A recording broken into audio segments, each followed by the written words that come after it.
महाभारत का अध्ययन करते हैं तो महाभारत के एक पात्र हैं जिनकी यश कीर्ति आज भी दैदीप्यमान नक्षत्र की तरह अपनी अलौकिक प्रभा को सर्वत्र बिखेर रही है।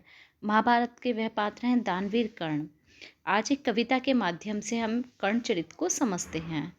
जब कर्ण की उठती है चर्चा तब कृष्ण भी दोषी दिखते हैं, लेकिन यह बड़ी योजना थी, चलिए उस पक्ष से मिलते हैं। क्यों सारी शिक्षा व्यर्थ रही, न दान पुण्य ने साथ दिया, न्याय को लड़ते स्वयं कृष्ण क्यों कर्ण दशा पर मौन लिया।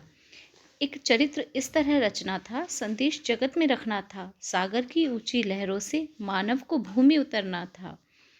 ईश्वर के विरुद्ध स्वयं कौशल से एक वीर युद्ध यश जीत लिया, यह मनुष्य शक्ति बतलाने को हरि ने सब देकर खींच लिया।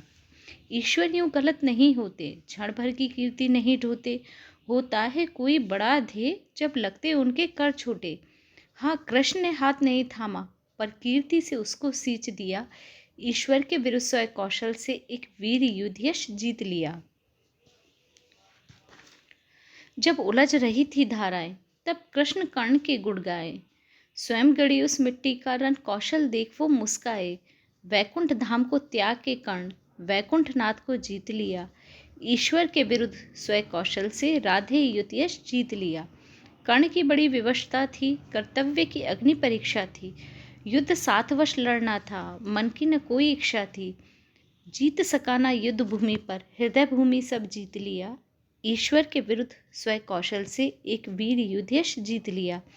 यह कविता कर्ण प्रशंसा थी, इसलिए कृष्ण की चर्चा थी। राधे को कृष्ण मानते थे, उनकी कुछ बेहतर मंशा थी, इसलिए स्वयं नारायण ने स्नेह का दामन खींच लिया, ईश्वर के विरुद्ध स्वयं कौशल से राधे युद्ध यश जीत लिया।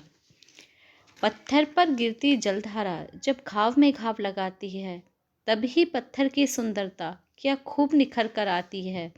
हम सबने आती विपदा को इस तरह समझना सीख लिया, ईश्वर को कुछ देना होगा ये कर्ण चरित्र में सीख लिया।